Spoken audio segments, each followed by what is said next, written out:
Hello, welcome to episode 3 of Let's Take 5, the podcast where we look at the greats of cinema and take 5 of their films and really analyze them. My name is Austin Luger. And I'm Ray Martindale. And welcome to our third part of the Robert De Niro set that we're doing. Woo! It's exciting. Mm-hmm. Episode 3. Our previous episodes were about the Godfather Part II and the Deer Hunter.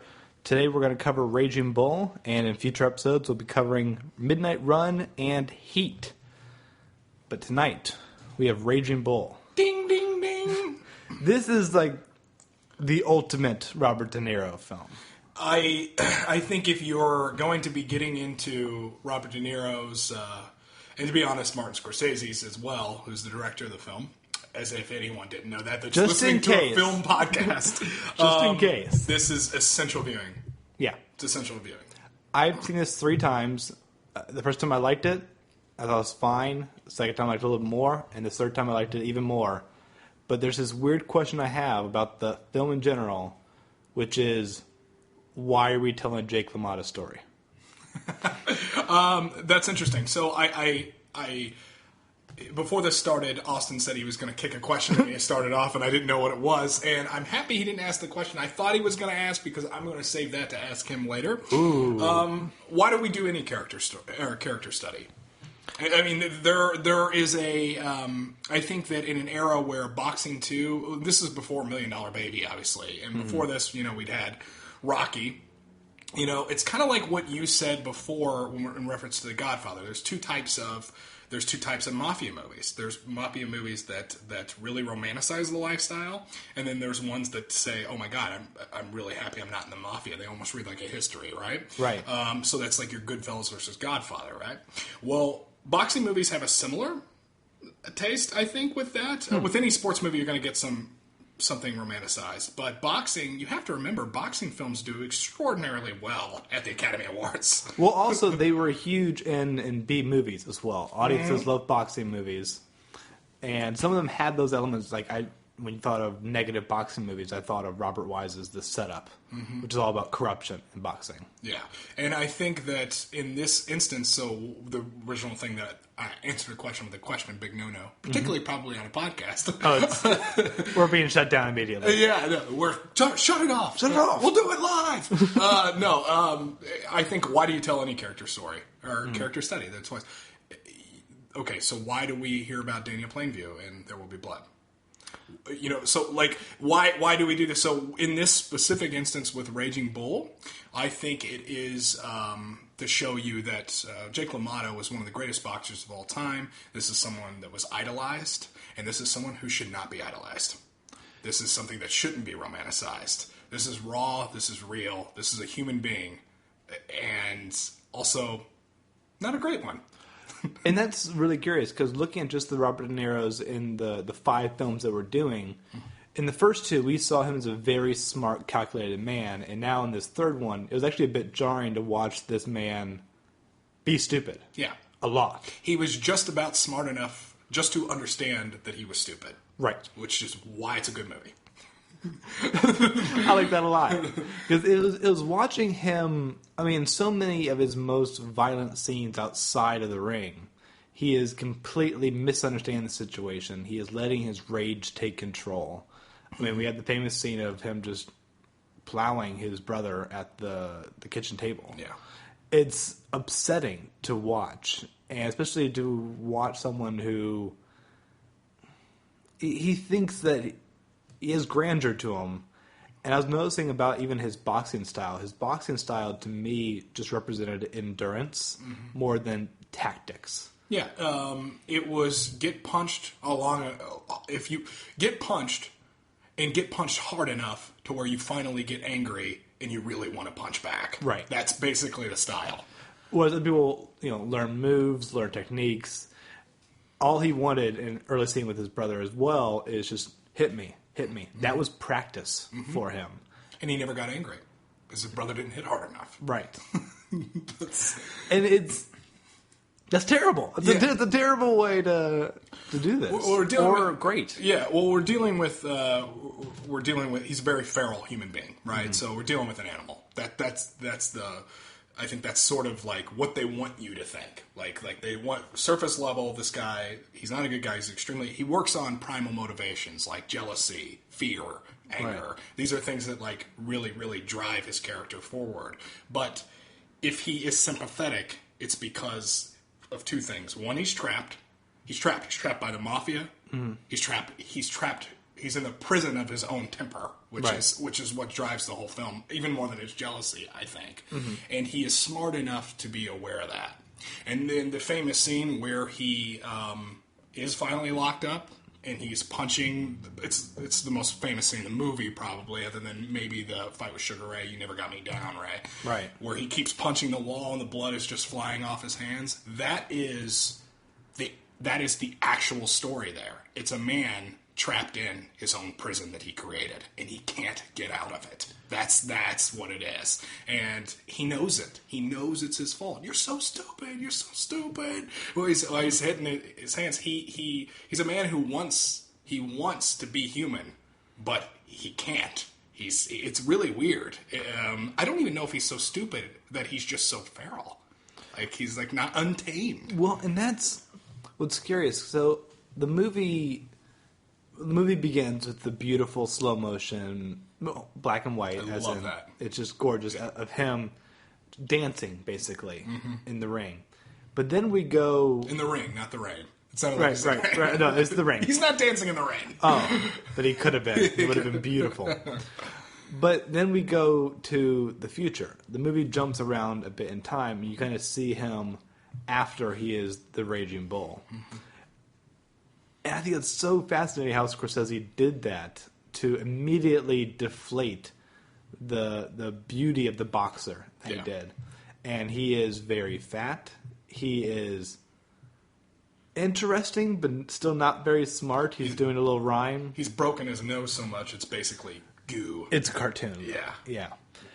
And it's so interesting to see the character in this way and wondering if he is out of that prison, because I was looking at the calmness of what he looks like at that time, and obviously everything we're saying about Jake LaMotta is through De Niro's incredible performance. Yeah, he looked. Jake LaMotta looked a lot. Jake LaMotta attended the Academy Awards this year. Oh, really? And he wrote the book that this is based on. Yeah. Him at the end of that movie actually looks quite a bit like. This isn't like a Howard Hughes Leonardo DiCaprio thing. Yeah, he looked a lot like him actually. Quite a bit. That's fascinating. Because I was looking at two scenes of just the way Jake LaMotta moves when he's not boxing. And one of them was on his date with his soon-to-be second wife. And they're doing putt-putt. He teaches her on a putt-putt. He doesn't put down his club. Yeah. He throws it across the field. Because he just can't hold anything in. Mm-hmm. And they get frustrated when that thing happens and they quickly quit. Yeah. As opposed to later on in his life... Yeah, go ahead. When he is perfectly doing the champagne, where it's dozens of glasses, and now the bull is dead almost because Jake LaMotta, anytime else in his life, could never have accomplished. He wouldn't have the patience to stack the champagne glasses and then pour the bottle. And you just watch him, and he's proud, but not as proud as you think he would be, or maybe he's just in awe. De Niro's performance is so fascinating because he's not the calculating guy in the last two films. He is someone who can't articulate himself in those kind of ways that we're talking about. He can't emote properly. Right. He quickly moves to very emotional responses. There's no thought process. He takes the way he boxes in the ring and applies it to his real life. And then in the scene with Sugar Ray Robinson, when he's just tearing into him, right? And basically he quits. He drops his hands and he lets him do just knock and break his nose, break his face, his eyes swell up, and he never falls down. You never got me down. Right now they boxed. I believe they boxed 4 times. And I was about to ask. Yeah, they boxed 4 times, and Sugar Ray won 3 of the 4 times. And but Sugar Ray never knocked down Jake LaMotta. And he knocked down Sugar Ray. And he knocked down Sugar Ray twice. Knocked him out of the ring once. Yeah. So in this, to me, there's self-flagellation there, but also, like, again, where you're actually going to get something that's actually the only times emotions are given away on what Jake LaMotta is actually thinking or feeling that aren't just on grunts or, slapping his wife around or whatever, are the moments where he literally hits rock bottom. Yeah. And then you start to empathize. It's true. It was very difficult to really care. It's easy to care about Joe Pesci's character as the brother. Yeah.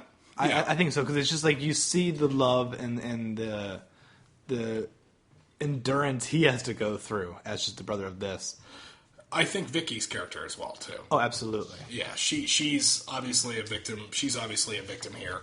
And also has one of my favorite accents. She is so authentic. I just want to listen to her. She doesn't talk very much. It's Kathy Moriarty, by the way. She doesn't talk very much, but... So yeah, you're constantly searching for someone to like in this film, right? I mean, that's part of the whole journey too. It's like you cling to Joe Pesci's character, which is Joey LaMotta, but I mean, he's a better guy than Jake. I mean, as in he stands up to a woman getting beaten. Yes. And also he beats up a guy for trying to screw around with his brother's wife. Yeah. Those are still we're doing a comparison here. No, I understand. Yeah. And you feel like he actually cares about Jake.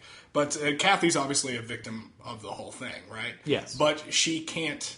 The idea, I think, is that no one can be caged with him.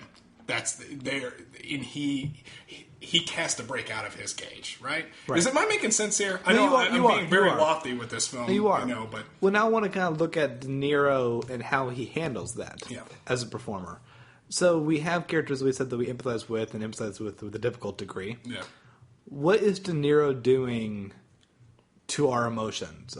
What do you think De Niro wants us to think about Jake LaMotta with the way his performance goes? Well, he doesn't care if you like him.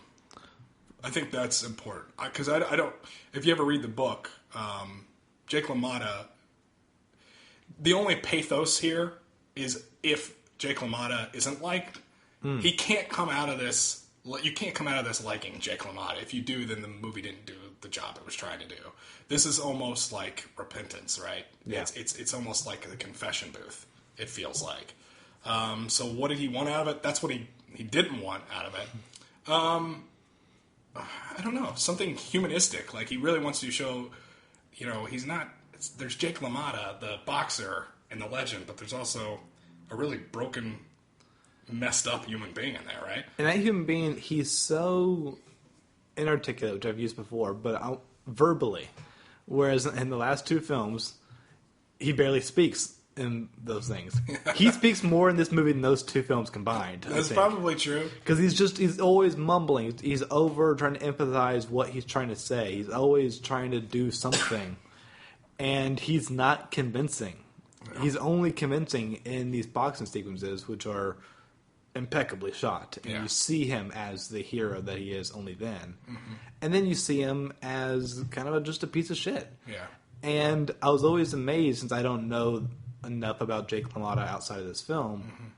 I was like, how do you function the other, 50 weeks of the year where you're not boxing? Well, you have to consider back then, boxers fought a lot more often, a lot more frequently. Okay. I think Jake LaMotta's record was 83-30. Oh my God. Okay. So this is a guy that got in the ring, 130 times, 120 times. I can't do math that quickly. That's fine. It's a very easy math. But no, so he's 83-20 or 83-30. I can't remember. It's something to that effect. This isn't like boxers today who box, 40 times over the course of their life. Mm-hmm. So this is an era where that's happening. Quite frankly, like a lot less. There's no 50-week gaps, right? So, right. And you're constantly trying to make weight. That's the thing too. It's like Norma Jean here. He's constantly trying to make weight. He constantly has to be in shape. He has to balance his life at home, his children at home.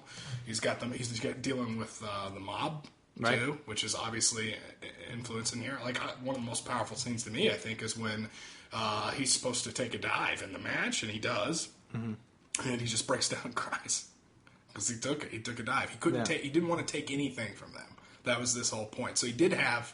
This isn't like he didn't have principles too. But yeah, so he's boxing all the time, right? So he's probably messed up in the head. I think a lot from the fighting too. Yes. You mentioned the weight, and this movie is famous for, and his performance is famous for, the amount of weight that De Niro actually put on. Yeah. I don't have an exact figure, but you look at the two halves of the film, and you're concerned. Yeah. I was wondering this time through how important, you could probably help with reading the book, how important was that to Jake LaMotta? Because several characters call him fat when he isn't as fat yet. Yeah. But also he talks about how he wishes he was a heavyweight so he can actually fight the greats. Well, I think that's like the ultimate thing that drives him, though, because, I mean, he has that scene where he's like, look at these hands. He's like, what? Yeah. Like, they're small hands, and Joey says, so what? I got them too. What's the point? And it's like, this means I'll never be able to fight the best. So I don't think there's some deeper message there. I think he just had trouble balancing his weight. I think he stressed ate. Quite frankly, I think that's what happened. Also, Jake LaMotta had a career after boxing too. I mean, he was an actor as well. This was back. That happened all the time back It did. then. Yeah. People crossed genres from everything. Sports people became actors. Musicians were actors. They were almost interchangeable. I saw an old movie where, was it The Bear from Cinderella Man? He acted in it. Oh yeah, Cinderella Man. That's a good movie. It's a really good movie. But the villain in that, Yeah. I saw him in a boxing romantic comedy. Oh yeah. It was fine. Well, he played a boxer that did kill someone in the ring.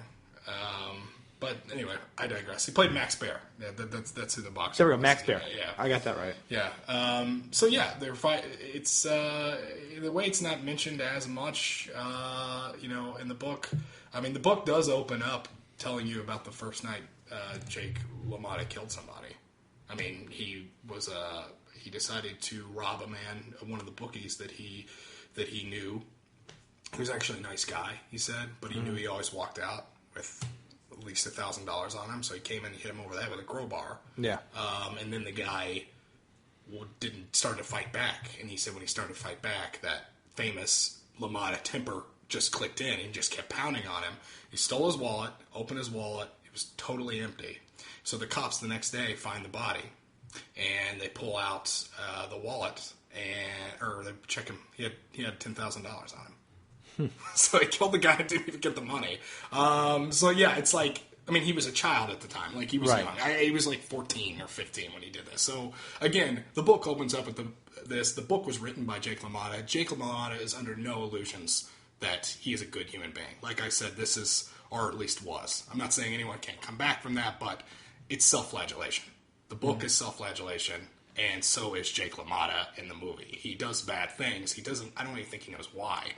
He can't harness himself. He cannot be a human being.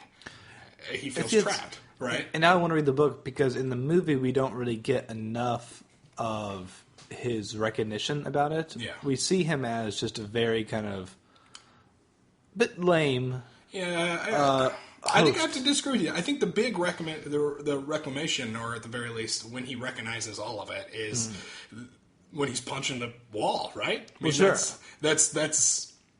That's it, right? That's what the whole movie's about. He's in the personified prison. He is in a prison that he created. It's if anything, it's almost too on the nose for how literal it quite is. So, yeah. I don't know. That does enough for me. Also, he's shouting the whole time. I'm so stupid. I'm so stupid. I got it. See it? Look at it, son. Live in it.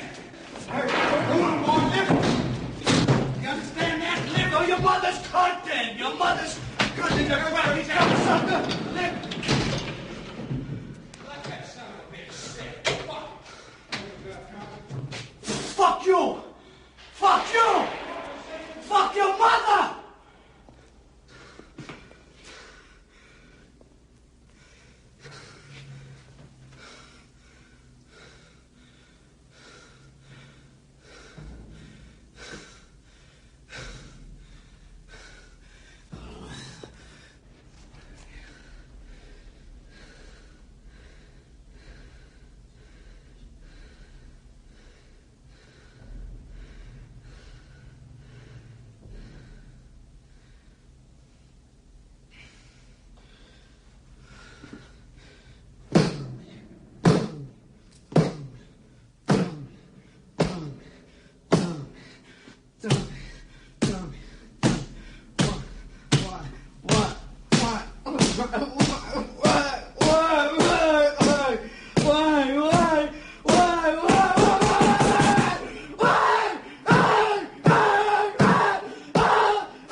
Why are you doing? Why? You're so stupid. You're so stupid. So fucking stupid. So stupid. Ain't gonna be an animal. I'm not an animal. I'm not an animal. Oh, you want to treat me like this? I'm not that bad. I'm not that bad. I'm not that bad. I'm not that guy.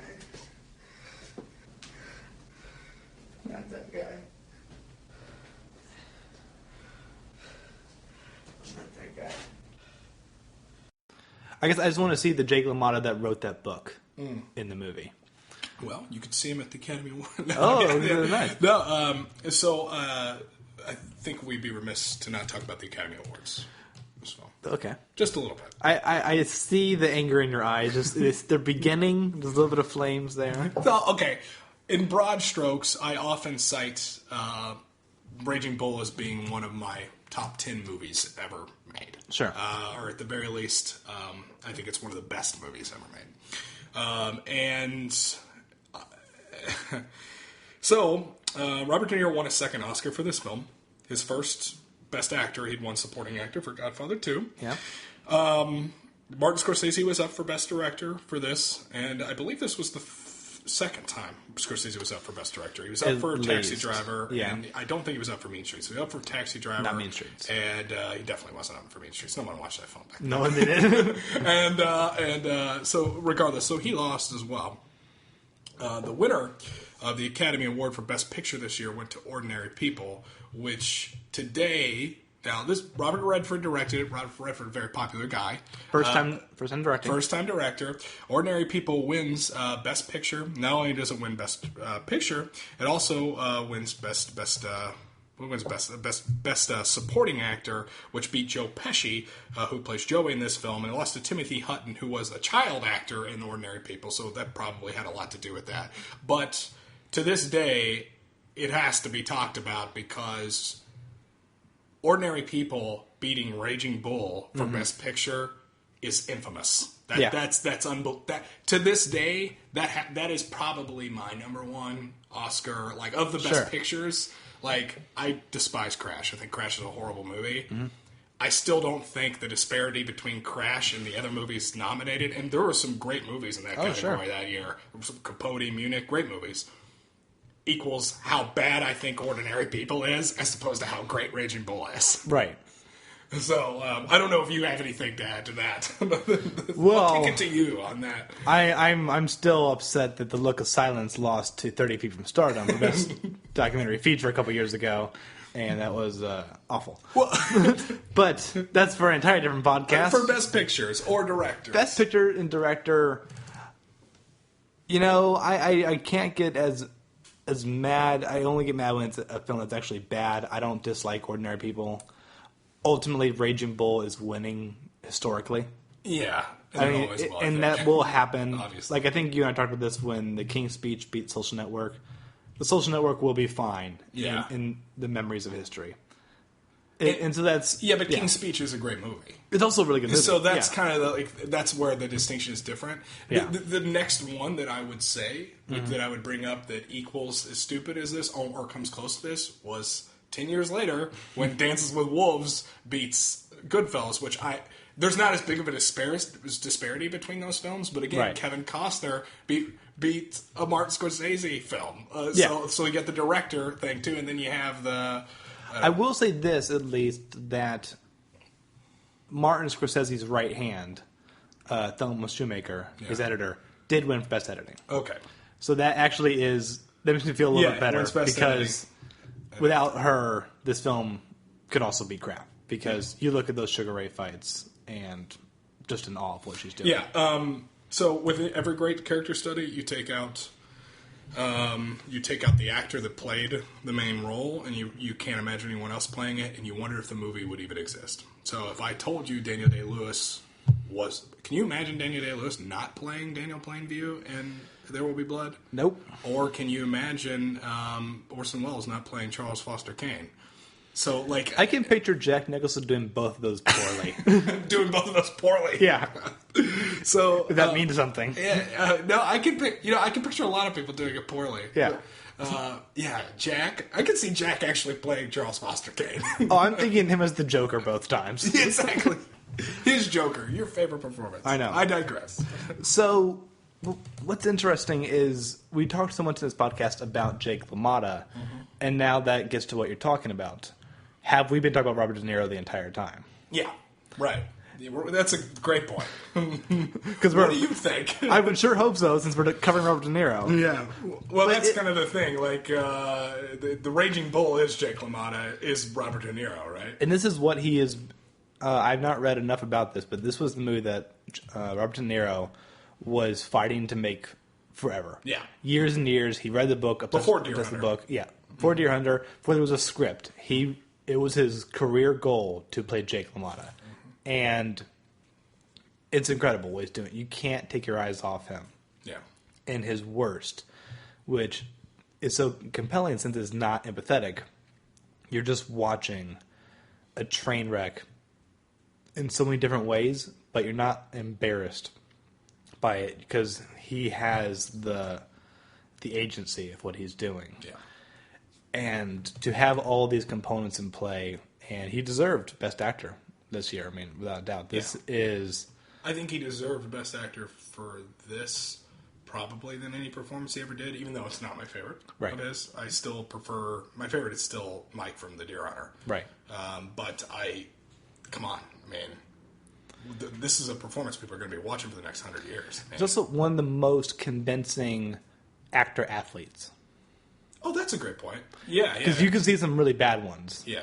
And this one, boy, I believed he was a boxer. I believed he was that good. And I believed he was getting punched in the face. Yeah, I know. That's one of the hardest things to watch. So I want to move to another scene that is very, what's the word, synonymous with this film. It's hard to talk about this. There's a few scenes. Obviously, we mentioned one already with Sugar Ray knocking the crap out of Jake LaMotta and You Never Got Me Down, Ray. And this is where I will ask you a question. I will answer it. Did Joey fuck his wife? I will not answer. No, he didn't. I don't think he he did either. No. You watch that scene, and the way she's exasperated is because he's not listening. Yeah. She's saying over and over again, basically his fears in a sarcastic tone. Yeah. But Jake can't comprehend that, and he runs over and beats the shit out of Joey. Yeah. Yeah, obviously she's being sarcastic when she yells, but I'm talking about that moment in the living room between Joe Pesci when he says, "I'm not answering that question." Right. I'm not answering that. I'm saying still no. Obviously, he did like her because he tried to ask her out on... He did go out on a date or two beforehand. He mentioned it beforehand. And he's telling the truth. Yeah, but he hid that.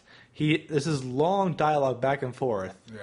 Where he's like saying, "Well, who's that girl? Tell me about her. What does she go around with?" Like, she goes around. She goes around. It's that kind of back and forth for quite a long time. Yeah. And then he mentions, "Yeah, I took her out like twice." Yeah. Meaning he did not want Jake to know that. Yeah. And he would really prefer if Jake didn't do that. Isn't it weird how they talk around him all the time but still talk to him? Oh, yeah. I mean, the first scene where Joey's going in to talk to Jake, I can't remember the actor's name, and I feel really crappy about that. The guy that he beats up, Billy Batts from Goodfellas, the guy that threw in the trunk, the guy that's in every Martin Scorsese movie. Sure. Or in a lot of them. When he tells Joey to go upstairs to talk to talk to Jake, and talk to him about fighting and whatnot, and if he'll come down and all this other stuff. He said, "I'll see what type of mood he's in, and if he's in a good mood, I'll talk to him. Yeah. Not if he's in a good mood, he'll come. Mm-hmm. If he's in a good mood, I'll ask him." Yeah. Which I think is that says a lot about their relationship and also the type of person Jake is. If you're not in a good mood, I'm not even going to pose the question. And by me posing the question, that might put you in a bad mood. Yeah. So, they're constantly dancing around his temper the whole time. So, yeah, I don't think he did sleep with Vicky. If he did, then that scene... if he did, then you never justify... You can't justify jealousy in movies. Anytime jealousy ends up getting justified, then I don't know how to feel about anything. Mm-hmm. Right? So he's jealous about her the whole time, right? Now, you could argue that his jealousy drives her away, right? Mm-hmm.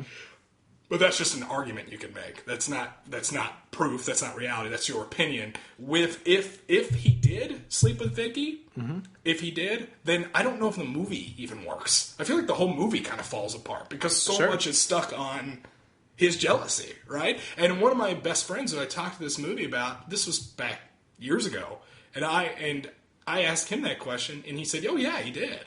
And I was like, "Whoa." It is one of his favorite movies, too, so I don't even know I don't know how to square that. I don't even remember what I said then. But now, watching it again, wow. Like, if he did, then we have a serious problem with the plot. Yeah. Yeah. Isn't that bizarre? It is, and, well, either way, it's Jake LaMotta acting to no information, and that will always ring true no matter what is true. And it's that kind of irrational behavior that is leading towards more and more destruction in his life. Yeah. I don't know if it's the jealousy or the fear or everything or all of it, but I feel like this is one of the few movies, too, that I'm making big proclamations. Sure. But this is one of the few movies I think that someone could watch it and say, because it's very still. We talked about stills before. Again, this is a type of movie that I don't think would be made today. But it's not as still as maybe his performance. He's not still, but the movie's still. Particularly like the first half hour or so. I think this is a movie where someone could watch it today, be bored the entire time, but for some reason they never stopped watching it. Yeah. You know what I mean? And they're going to talk about it. It's just too hard to look away from. It is. Even when nothing's happening. And it's like a baseball game. I don't know. Well, that's for you, for baseball games. Baseball's not boring. Not going to confirm that on air. Go ahead. But I think it's time to wrap it up. We're at the end of our show. I guess the question we always ask is this worthy of his top 5? I think this is an obvious. Yeah. I think that not the number 1. If you consider the Academy Award the Hall of Fame, which I don't, because you're really just picking your best pictures. Those are the ones people are going to remember mostly. Yeah. And your best actor and actress. And the director a little bit, but you're not looking at the nominees as inductees. And I feel like Raging Bull, like The Godfather 2, not so much Deer Hunter, even though I love that film. I mean, I really love that film. You can't tell the history of cinema without mentioning Raging Bull. It's a Hall of Famer. Absolutely. You know what I mean? It's one that I keep warming up to more and more, because I tend to have difficulty with movies that are just about like raw masculinity, but I'm finding more and more complex things every time I watch it, and also it's just one of the best made looking films ever. It is. Yeah. 2 things I'd like to add before we close. Sure. 1, the movie is shot in black and white for a reason, except for the home videos, which are in color. Those are the obvious. This is like the girl in the red jacket from Schindler's List. The implication's obvious. Those were the happy times. They're in color. The other thing I would add is that in the book it says that Jake LaMotta, when thinking back on his life, it's all cut up and choppy, and for some reason all his memories are in black and white. So I think that is literally taken from the text. And something completely off topic is in the first podcast I said I had something to say about Godfather 3, and I never said what it was. Whoops. And you know what? That's an underrated movie. It's not a great movie. It's a decent movie. Godfather 3, it's okay. Godfather 3, it's a B. It's a B. Yeah. It's a total B. It's a B. So, there. That was the only thing I wanted to say about it. Oh, well, I'm glad it's on the record now. Well, when are we ever going to talk about Godfather 3? It's not coming up again. It's never coming up again. So, anyway, it's okay. Eric, where can you find us? You can find us, well, first of all, if you want to get a hold of us, you can email us at letstake5@theimmortal.com. Also, if you want to find us on Twitter, we're at theimmortalspod. That's our Twitter handle. Yeah. You can find me personally at Constant Diversion. Constant Diversion, that's my YouTube channel, where I basically apply the same principles of critique that I'm doing here to video games, if you may be interested in that at all. Where else can they hear you, Austin? They can hear me on the podcast called The Immortals, where 4 of my friends and I, we review one of the 1,001 movies, albums, food, songs, children's books, and TV shows that you must consume before you die, all with a little pretense of us being alive for centuries. And we finally have to do these things so we can't die. You know, and I spent the other day listening to it. I was actually surprised at how good it was. Oh, you know what? Most ringing endorsement we've had in a while. No, I'm kidding. Actually, no, I really enjoyed the podcast. Oh, thank you. Really good. So, Thank you. And you can find all of these, those two podcasts at theartimmortal.com. And also, you can leave a comment under this episode to tell us what you think of Raging Bull and if you liked Ordinary People more. It could be out there. You didn't. If we have no comments, then we know why. But thank you all for listening. Once again, I'm Austin Luger. I'm Eric Martindale. We'll catch you next time. Beep, beep.